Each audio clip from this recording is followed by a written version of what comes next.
সূর্য পূর্ব দিক থেকে উঠার সময় পাবে না, পশ্চিম দিক থেকে উঠা শুরু হয়ে যাবে সূর্য।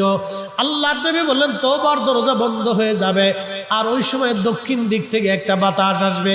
সমস্ত ঈমানদার সেই দিন মারা যাবে, কোনো ঈমানদার আর থাকবে না। আল্লাহকে আল্লাহ বলে ডাক দেওয়ার মতো কেউ থাকবে না।